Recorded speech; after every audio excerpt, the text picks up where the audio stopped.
What's up, basketball fans? Welcome into another episode of All Things NBA. I'm your host, Jimmy Crowther. With me, as always, my co-host, Austin Payne. And joining the show today, probably, I'm going to venture to say, probably our only guest that has an Emmy sitting somewhere in a trophy case, Jason Gallagher, director of all kinds of podcasts you listen to, Mind the Game with LeBron James and Steve Nash, Bird's Eye View with Sue Bird, The Old Man in the Three with former Maverick legend JJ Redick, and of course, you're with The Ringer. Jason, how you doing? Thank you. Yeah, I'm doing great. Yeah, Mav, great. JJ Redick is very funny. It's a very funny thing. That's a coveted jersey I want to get someday.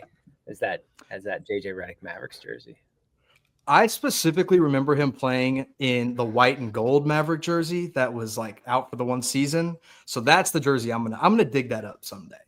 Yeah. But you're the director of these podcasts. I guess our first question, we just are interested, like what does that mean? You're directing, you're producing. What does that look like on your end? How did you get involved with these people that are, basketball geniuses? Mm-hmm. Yeah. It's a great question. Directing is a really weird title that I'm normally pretty I'm normally pretty hesitant to accept because I always attributed that to film or whatever it might be. The first time I actually accepted that title was on Mind the Game, and with regards to how much work is put into that, I gladly accept that title. No, but initially, I sort of got in touch with JJ through his podcast tenure at The Ringer, and we both had this sort of twin track mentality that video podcasts were where it's at, and I know that's pretty obvious right now, but back then it wasn't as obvious, and so we found a lot of success there, and that was really easy to produce. We just did it like we're doing here. We did it on Zoom, and then it just kind of grew from there. And I don't know. It's a very. I wish I could like outline the path for it to make sense to somebody, that it wasn't just like somewhat right time, right place. I will say this: I have a career philosophy that was slightly inspired by Rick Carlisle's tenure with the Mavs. He would always say that they're looking to be opportunistic. Yeah. And I live my life by that, just that very simple, I'm opportunistic. I say yes to almost everything and then find a way out if I don't like it. I answer cold calls, which drives my wife crazy. Like I will always take things up. So anyway, so that's kind of how I landed where I'm landing. Yeah, man. So something I'm interested in hearing from, I'm an Oklahoma City Thunder fan, obviously. I've been in Oklahoma City my entire life. My wife laughs at me. She was born in Vermont, grew up in LA, moved to Norman for college, and she hasn't left since we got married. And she always laughs because she's been all over the country and seen these beautiful places. And I just am like dead set on Oklahoma City being the best city in the world. So tell me a little bit, you guys, I know you obviously moved from LA to OKC. What kind of drove that move? And what are your thoughts on our magnificent city? Well, I'll just bury the lead right now. I love the city. I moved here in 2020, at the end of 2020, because of the COVID situation. I was in Los Angeles for a long time, and everything was remote, work from home. And I, like most other Americans, was going through a pretty good existential crisis about life, happiness, where I want to be, the family aspect, all that other stuff. And not to get overly personal right here, but when you're in production and you feel as though LA has to be the place, if you're, I think, a caring husband, father, whatever, there's like a layer of like some guilt because it basically requires you, unless you're like a multimillionaire, to live in like a 2-bedroom apartment, which is exactly the situation that we were in for most of my, adult life and all of my kids' life. Not saying it's a bad way to live, but just saying that, like, especially when COVID hit and everything's shut down, beaches are shut down, hiking trails, golf courses, and then fires every friggin' other day. You're just kind of like, what am I putting my family through here? So my wife and my son actually went out to Kansas, where her family lives. She's born and raised in Kansas. And I met them a couple weeks later, and we spent about 6 weeks out there. And it was really, really on a whim, but we were like, we're going to go see my parents, down in Dallas. So we just like looked at houses kind of like everywhere in between. And there was a house in Oklahoma City that we were just like, this is a pretty sick house. Like it was like cheaper than the rent in LA. Mm-hmm. And it was like, it has this really cool design to it. And we could afford it. And I was just on a whim. We were like, we'll take it. And like, we just picked it, didn't know many people here, and thought it would be like a year thing maybe. And then within a year, I sort of fell in love. I saw how happy my son was here.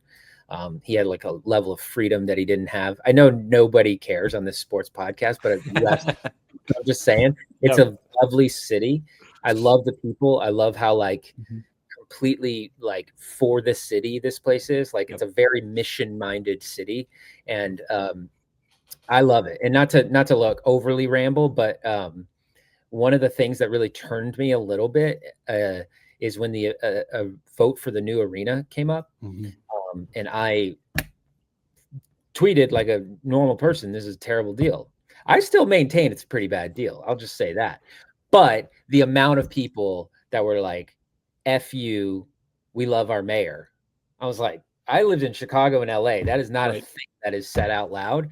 And I like found it very endearing and honestly kind of awesome how much this city and the mayor reached out to me and like tried to talk me. Like it was just like such a cool thing to see how on the same page everybody was.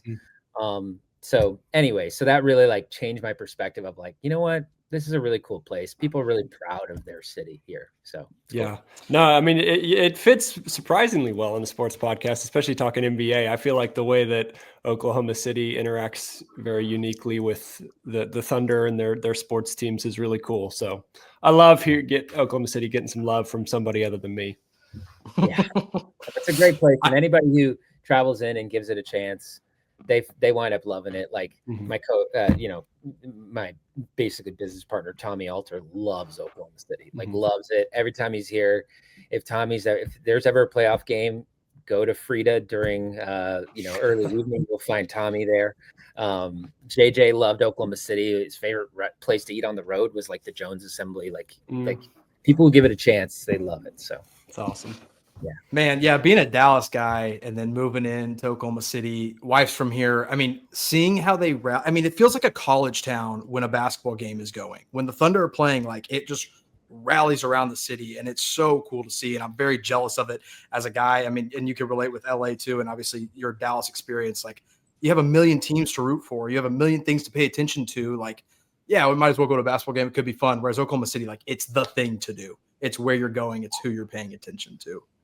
Yeah, and there's just like an energy here. Like I don't know how to explain it. It's like I'm a big runner, and it's just so fun. Like on a playoff game day to like run around the entire city, see it all decked out, like see Joe Ingles walking around. Like it's just the best. It's like the best. It's so great. So yeah. Okay, so we touched on a little bit like your Dallas background and obviously your LA background. So you have a connection now with JJ Redick, with LeBron James. You've got all these LA ties. So I think you've got a good insight to what to expect from the Lakers this season, what to expect from Luka Doncic, who you've watched for his entire career for multiple reasons. So where are your expectations with this Lakers team and with Luka Doncic specifically coming into a prove-it year for him?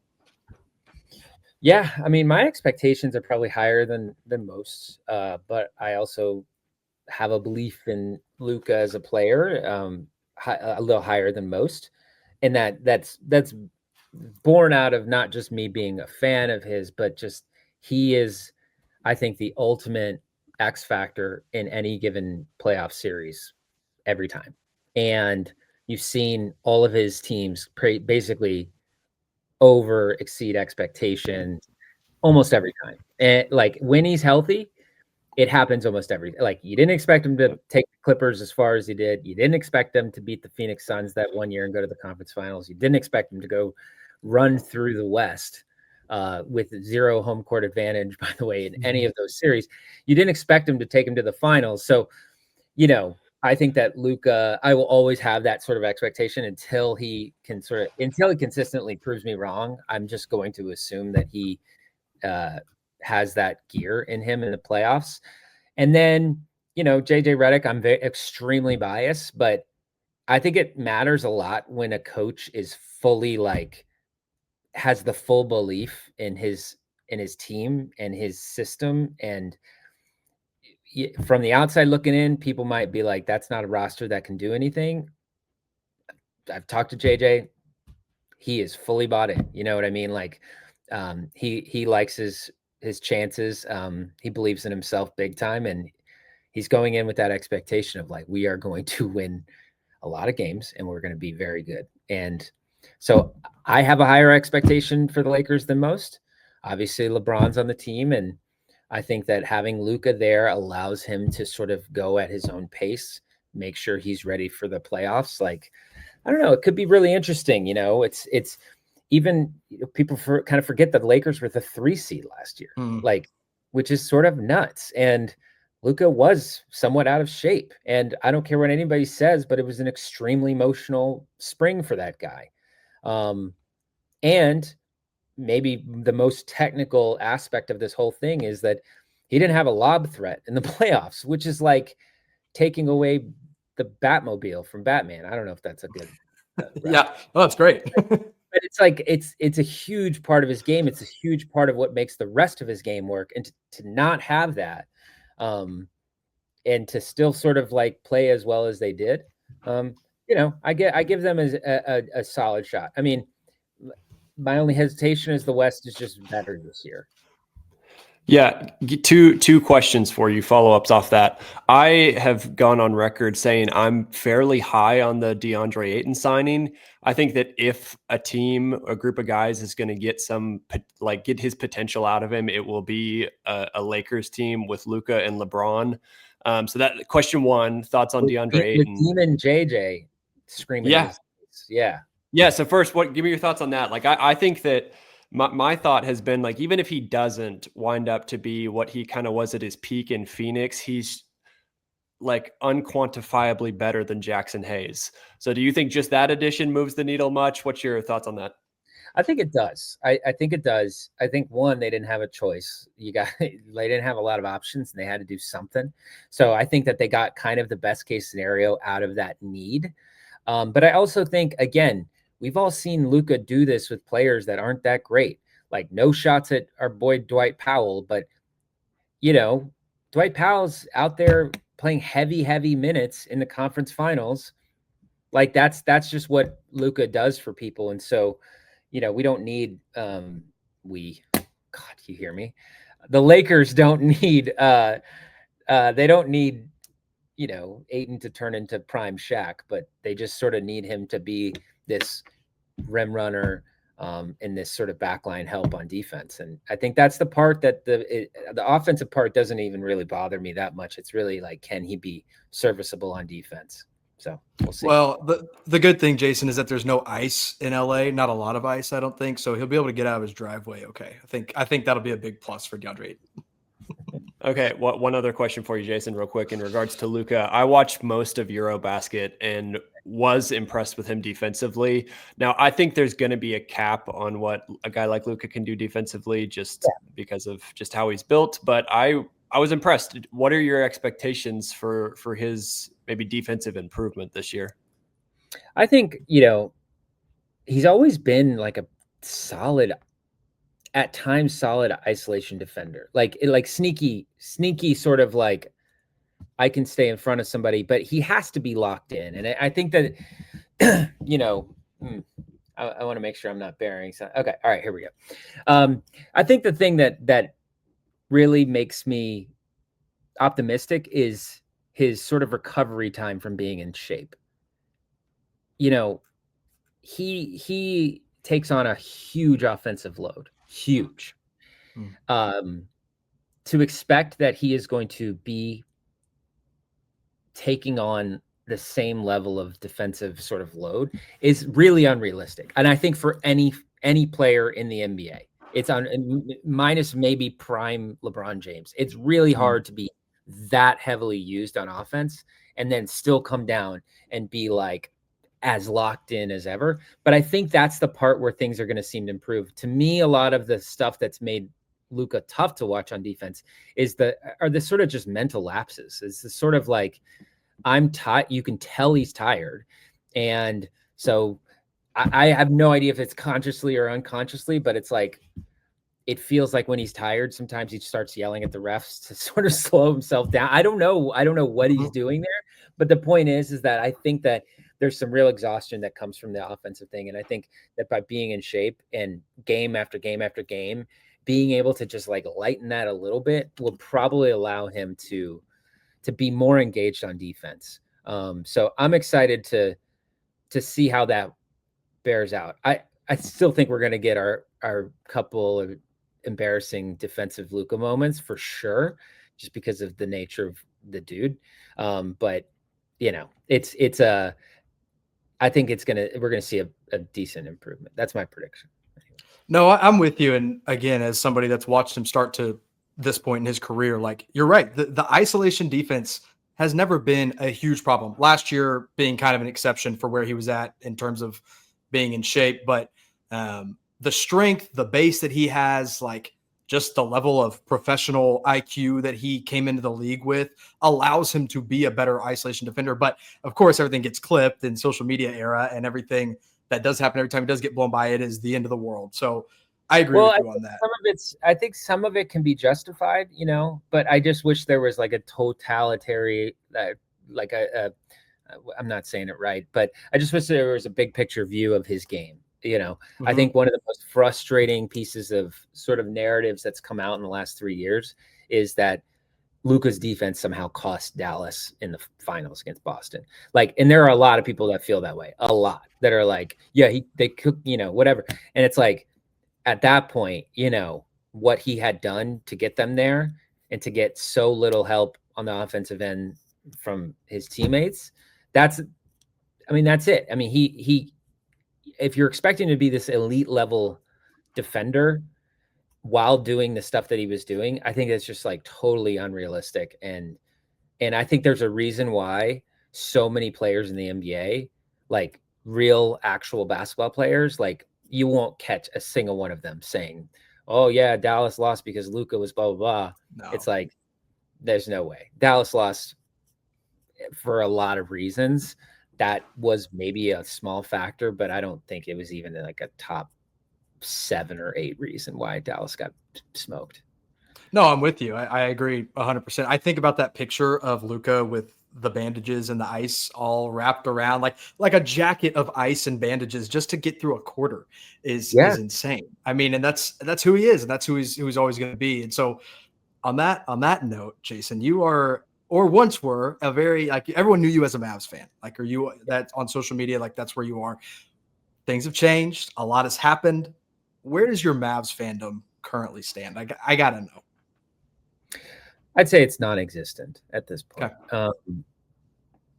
You know, it's a very complicated thing. Well, one, so, you know, I work a lot with NBA players and stuff like that. And there were times where I was like, it feels silly to be such a hardcore fan and be, you know, and then accidentally run into some guy you work with and you're just like standing there in a Dirk jersey and you're like, what's up?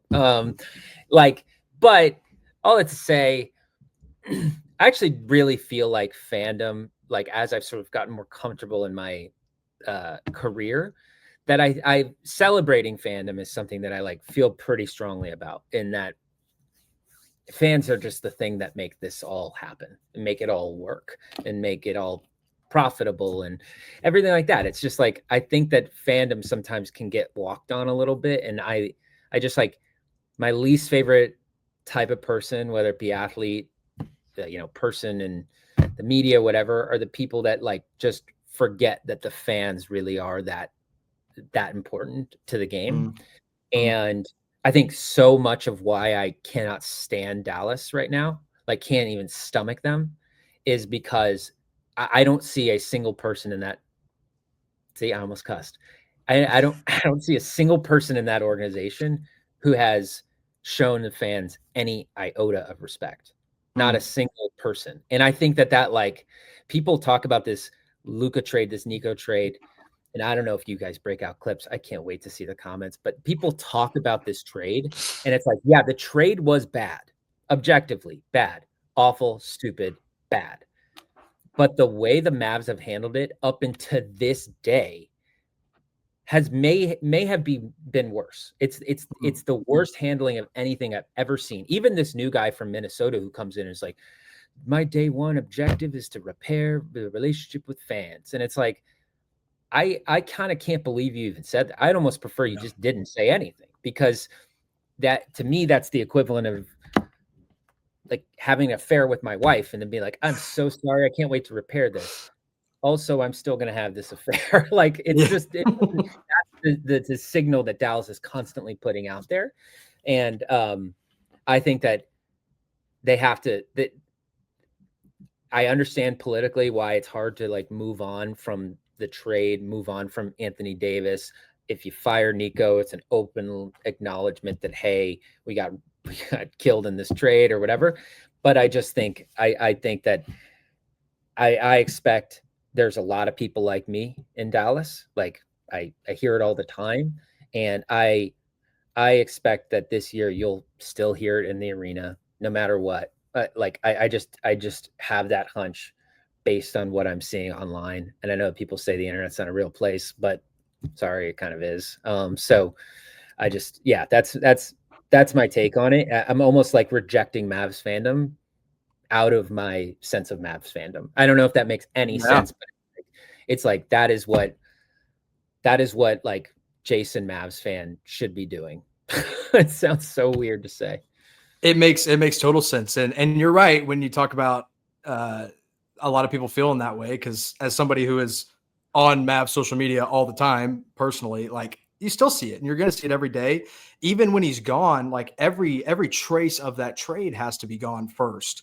Like I think a lot of people are ready to accept Cooper Flagg 100%. And I'm so excited for that. If I lived in Dallas, I think it would be a little bit of a different story, but keep going. No, I was going to say, yeah, that's also true. But I think people are 100% ready to accept him and accept the success that he'll have. But nobody, unless you're just deranged, is rooting for the success of that front office or that ownership group or anything like that. Like even though I'm going to cheer for Anthony Davis to do well, it's still like, oh, if he does well, well, then I gotta look and say, oh, Nico did something a little right. But it's such a weird place. Yeah, I put out a clip of Ryan Russillo talking about it on a recent podcast that we had, where I feel like he put into context really well that no matter what sort of happens with Dallas or the Lakers or Anthony Davis or Cooper Flagg or Luka Doncic or any of them, it will never, ever change the fact that that was one of the worst trades ever. No matter what happens, Dallas could win a championship this year, and he still believes it wouldn't change the fact that it was a terrible, terrible trade. Because of what Luka was and what he is. And that does not take away everything that Anthony Davis had accomplished in his career, but the player he was at that time, the value is just incredibly insane. And people are like, well, now we got Cooper Flagg. And it's like, that is in a vacuum, separate from the trade completely. And if you want to do that, if you want to think about it like that, then consider, okay, perhaps you'd have Cooper Flagg and Giannis.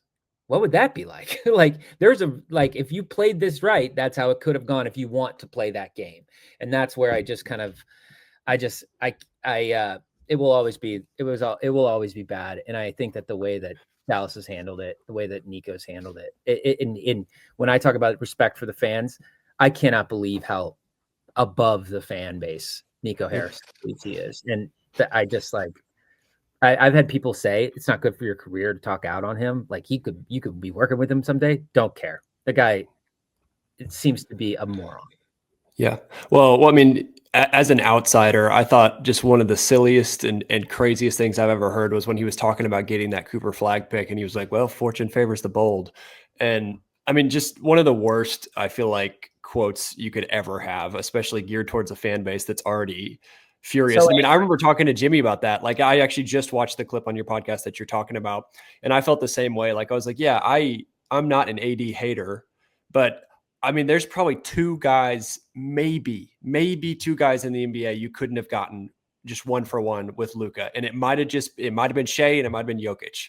And even then, who knows? And to trade him away for an old Anthony Davis and 1 first-round pick, when like you could have been pairing up Ant with Cooper Flagg or Giannis, it's just crazy. And then to hear, go ahead. Yeah, I mean, what's funny is you could actually like make a list, like 100 things that are dumb about this trade.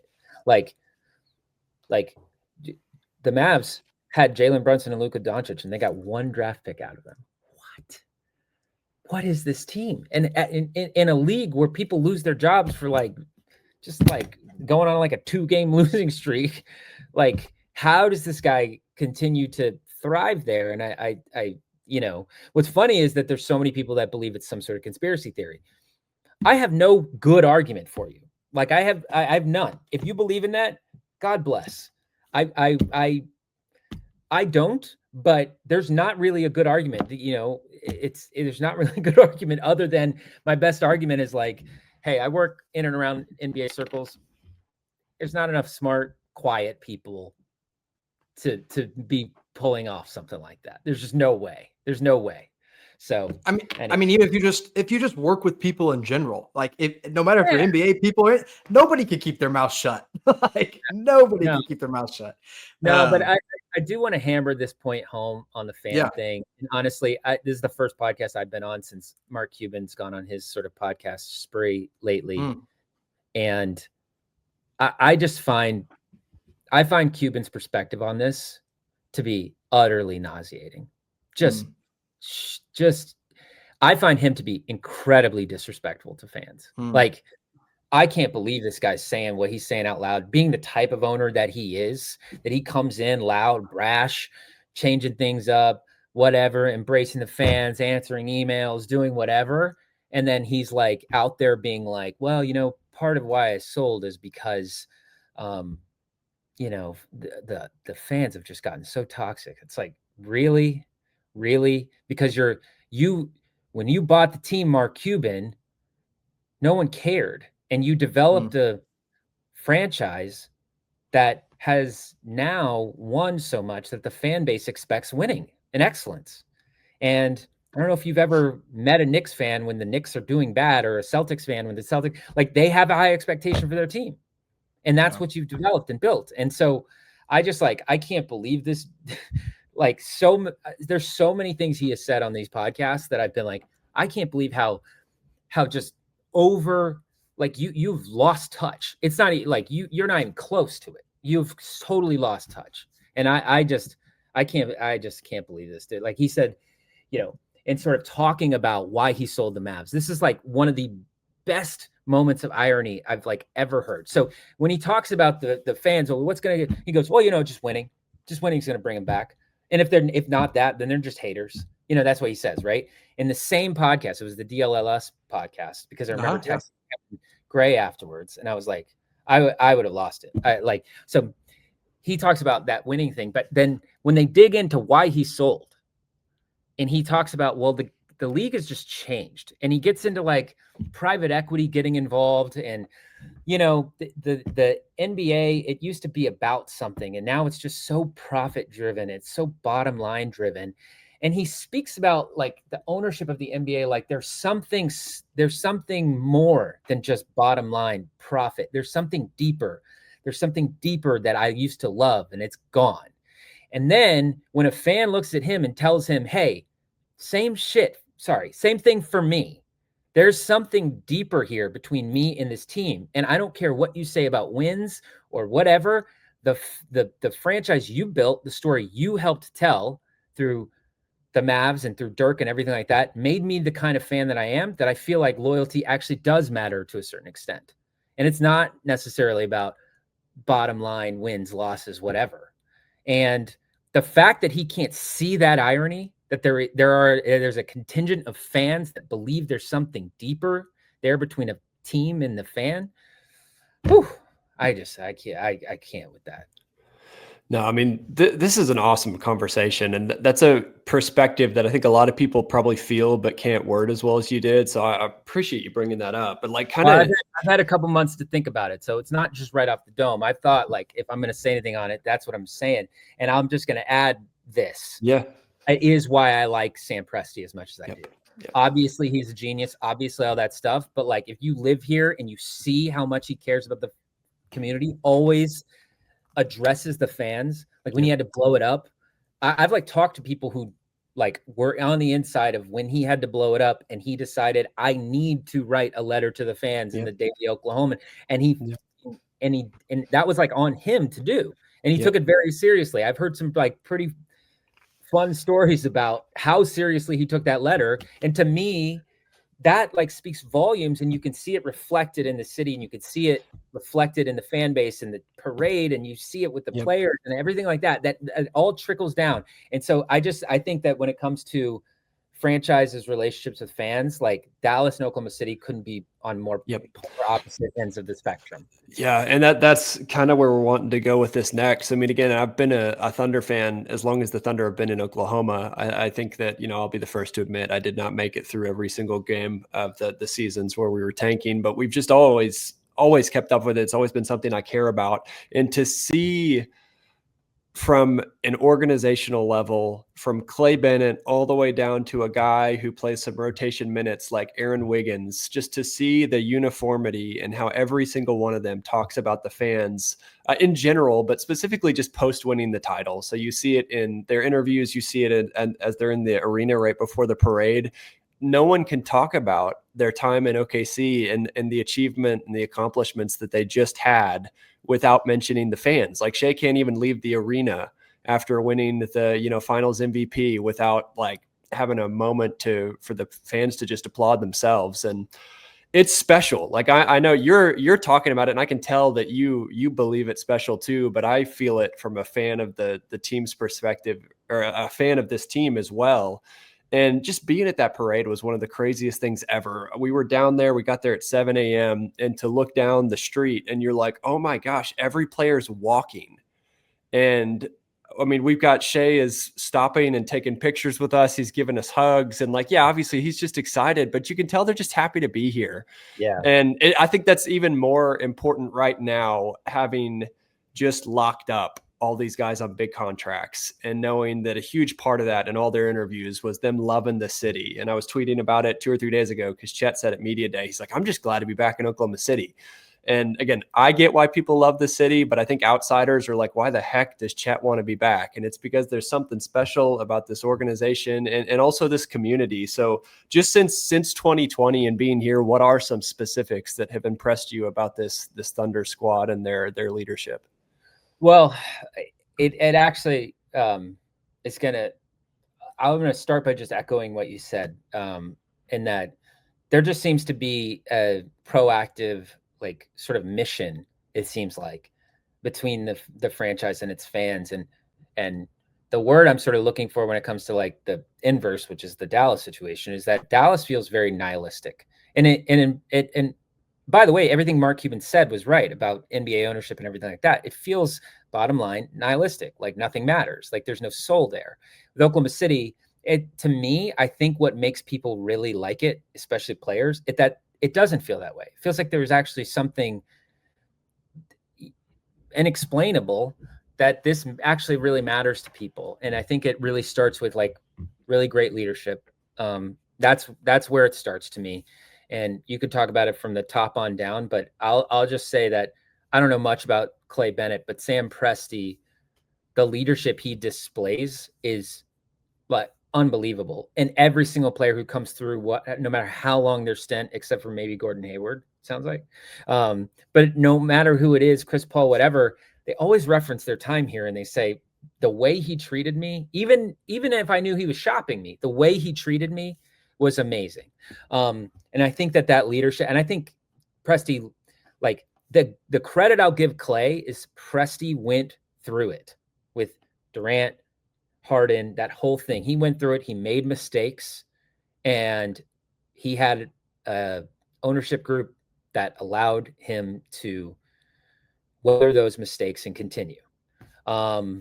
So I think that's a credit to them. And I think that, again, so much of what makes a team work and a franchise work, and I hear this from players, from LeBron to Steve, like they fully believe that it's like hierarchy and leadership. And I think that that then trickles down to Shea. I think that the Thunder are not the Thunder unless you have a superstar. And this is his biggest credit. Like, take away all the on the court stuff, which is in itself very impressive. The biggest reason for me as to why I thought he was the no doubt MVP last year is that you cannot build a franchise like this without a personality like that. Like it's so rare in the NBA to have people that are willing to be bought in the way that Shea is, and for that to trickle down. And you see the culture of OKC. Yeah. I've been to many, many games. I've seen so many arguments on a bench. I've never even come close to seeing anything like that on a Thunder bench. It is support, support, support. Yeah. It is rally, rally, rally. And you don't have that unless you have a superstar like Shea. And it'll be really interesting. The next few years will be very, very, it'll be a fun thing to see if, as Jalen ascends, as Chet ascends, like how does that leadership going to, continue to take place? And at any point where roles be reversed, who knows? Like, but I couldn't be more impressed. And when people are like, hey, so you really left Dallas, fan? I'm like, dude, the arena's 5 minutes away. It's beautiful basketball. It's a beautiful brand of basketball. And it's an awesome story. And my son wants to be a part of it. And what am I going to be like? No, sit down and watch D'Angelo Russell. No, I mean, I love it. I love hearing this. And Jimmy, I know you're a Mavs guy, so some of this probably rubs you the wrong way. But I mean, dude, it's just, this is like, I love hearing you talk, Jason, because you just get it. And like the people that are here get it. I mean, we were waiting in line at Academy at 11:45 the night that we won the title. There were 600 people in front of us. We got there immediately. And like, people, I mean, it's just awesome. Like it is so unique. And I feel like there's this weird mix of, it's a big city that feels sometimes like a small town. It's got a lot of the things that you would expect from people in this part of the country that are just nice and caring, and they rally around the one professional team that we have. And it was just special, man. It was so special. And just to hear you explain it this way is awesome. Like I'm the same way. I've got a 2-year-old son, and he doesn't know what's going on, but he loves watching basketball. And we got a Shea themed birthday party coming up next week because he's turning 2. And it's awesome, man. It's fun to see the way people interact. I just ran into Isaiah Hartenstein a few days ago. Nicest dude on the planet.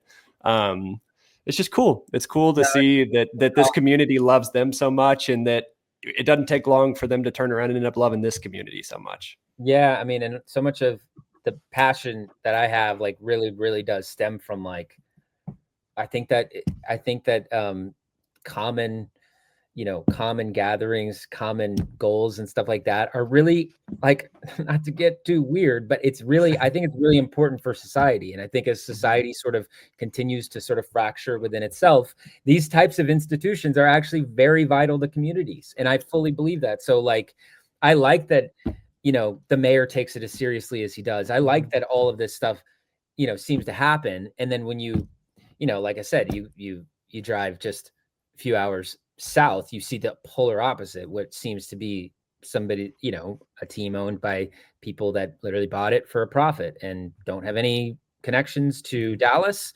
Rick Welts is there. Not sure what he's up to, but he's there. Nico Harrison, I have no idea what's up with that dude. I'll tell you this, Jimmy, Nico Harrison's Instagram went public not long ago. I would be so weirded out if I was a Mavs fan. I'd be like, what is this? He doesn't have a single reference to the city of Dallas on his Instagram, but he has like multiple of him at like Pittsburgh Steelers practices. And then if you dig deep enough, which I of course did, it's like a lot of pictures of him and young AD. A lot. It's like cool. AD challenged him to the ice bucket challenge. I saw on his Instagram. I think I posted that on my All Things Mavs account. I was like, look, guys, I'm like trying to hype it up. I'm like, look, guys, they're friends. That's so cool. Everybody's like, shut up, Jimmy. Jimmy, isn't it crazy? Have you thought about this? Because I thought about this because I was like, when I was a kid, I had this like huge sense of pride that the Mavericks were like this global team, and they were always at the forefront of international scouting. Always.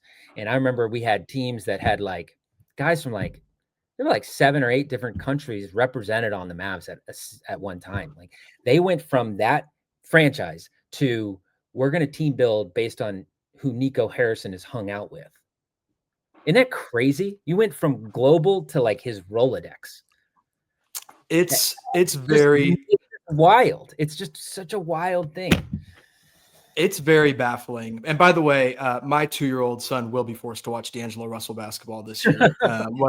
So, but don't worry. That's he watches Thunder games when he's at my house, so don't worry. Yeah. I still make my kid watch Cowboys games. So we got to humble him somehow. We'll call CPS on you for that one, Jason. We'll talk about that later. Okay. Fair. Let's do this. We had some great, that was awesome. I love talking about the state of basketball and somebody who's in and around it as much as you are. The season's, dude, like 3 weeks away, not even at this point. So we're going to go rapid fire. If you want to dive deeper, you can on your award predictions for this season. We'll start at the top. Your MVP for this season. Who's it going to be? I haven't even thought about this. I'm not even kidding. Who's going to be MVP? Hey, just to throw Mavs fans a bone, I've gone on record and said I think it's going to be Luka. I think it's going to be Luka, but I think that voters really do care about team record more than ever now. And we live in whataboutism culture, and it's like, I don't know. I think Denver's going to be pretty good. And so if I was a betting man, I'm gonna bet Jokic. Okay. All right. How about this one? Maybe you can give the Mavs fans something here. How about Rookie of the Year? Oh, I too. That's tough. Hanson Yang. Yeah, that's my pick. No, Cooper Flagg, baby. I'm excited to watch him. This is gonna be great. Good. I think you said I can go on a little bit. I think another reason why the Mavs should move on from Nico is to get on the Cooper Flagg timeline. Because right now they're still on the Nico timeline, and I'm like, I don't know. I don't want to blow up Cooper's like potential future, so Nico can rush to win a championship, and so that's just that's good. All right, DPOY. Ooh. You just want to go chat? I'm gonna say Cooper. Fuck it. Oh shoot! Sorry, I'm so sorry, guys. I got a terrible mouth. I'm so sorry. That's crazy. Cooper Flagg, DPOY. Wow. Okay, a rookie DPOY. All right, this one's like a thinker. Wow. I don't know. I wouldn't be able to do anything with this. Austin's still like shook. Wow. Are That's you crazy? I mean, I don't even know. I mean, I think it's going to be Chet, but so you don't think that there's like when like, who was it? Was it like Scorsese like hadn't won an Oscar in age? Like, you don't think there's a world, like, I kind of think that there's a Dort moment happening. Dude, yes. And the fact that he didn't get any love like at all when he should have been, I think now people, you know how narratives go. They're just like it feels like we gave Drew Holiday his love after he actually was the best version of himself. And that feels like could happen with Dort. So I could see Dort sort of sneaking in the back door. No, that'd be cool. I mean, I saw the odds released for the top, I saw the top 15 guys as far as odds to win DPOY, and I think there are 6 Thunder players. So I'll take any 6. 6? Yes. Which 6? Might have been top 20. Oh, okay. But still, Chet, I mean, it was Chet, Dort pretty high, Caruso, which I don't think he'll play enough games. Kaysen, Dub, and then Shea was like bottom of the list. Yeah. Shea just gets the love because he's the MVP. I'll admit it. Yeah. No. I think I'm going to go Wemby. I think it's the easy pick. I think he's so freaking dominant and terrifying. And apparently he's like an inch taller now. So I don't know how anyone gets a shot off over him. It's an easy pick, but it's not going to take me long to talk myself into Cooper Flagg when he shuts down Shea in game 3 or 4, whatever it is. Hey, I wanted one of my picks to be a wild card, like a swing. So the deal with Wemby for me is like, it's just health. That's it. I mean, we're in year 3. I'm starting to have this moment of like, should guys be that big? You know what I mean? Like, I don't know. I mean, he's covering so much space. It's probably makes it more likely that he gets injured. And I don't know. It's like, it's the max we can actually do. Like I'm surprised Chet has held up as well as he did in the playoffs last year. So yeah. Anyways, but Wemby, yeah, if he's healthy, good luck. Yeah. All right. Western Conference champ. Yeah. Oklahoma City Thunder. I think. To me, like, obviously, I'm totally willing to hear arguments of dark horse teams that maybe catch on, but I think going into the season, you got to think it's either OKC or Denver. Yeah, I mean, Denver made a lot of, so my kind of hot take pre Van Vliet getting injured was that I thought Houston was going to be the team to challenge Oklahoma City, even more than Denver. That's how much I like their team. They're long. They just seem to be missing like that alpha, and they got it, and they got bigger and longer. And it's like they have so many of those names that it feels like Oklahoma City had a couple years ago, where it was like not household names like Wiggins or Joe or Kaysen, but like they have them there, and they're like brewing, and they're good, and they're young. And so I still like Houston a lot.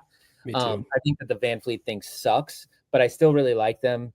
Ultimately though, like, I think there's going to be so much addition to the confidence that comes with winning a championship for the Thunder that you cannot underrate just trust and confidence that comes with that. So I think it's the Thunder, no question. Yeah, unfortunately, I'm with you. I don't know if Cooper Flagg's DPOY and Rookie of the Year, then I don't know. Maybe the Mavs are actually challenging there. You think they're going to win the Western Conference? Unless, I mean, if Cooper Flagg is Defensive Player of the Year, Jason, something's going really right for this team, because that means the defense is far and away the best in the NBA, I think. And if he's Rookie of the Year and people care about record at all, something's going right this season. He also just really, who won last year? Who won Defensive Player of the Year? Was it Mobley? It was Mobley, and then the years prior were Gobert, right? Gobert was in there. Marcus Smart was in there. Marcus Smart was 3 or 4. Anyway, all I'm trying to say is that neither of them were conference champions, and my whole bit is that the Flagg bit is just simply that he actually really excels in the box score stats that I think are a little overrated on Defensive Player of the Year, but he actually is going to have an amazing year on that, and it's going to be one of those things where dang, Dallas is the 5 seed, but Cooper Flagg is averaging 8 blocks a game. You know what I mean? I could see right. And so anyway, so that's why my predictions, Cooper Flagg. I don't think they're going to be the best team in the West. I don't either. I really don't. I do think I've got Oklahoma City doing it. What about the East? Who do you have coming out of the East this year? Boy, what a weird year, right? Yeah. I'm gonna go crazy because I wanted this last year. Knicks Thunder. Dude, yes.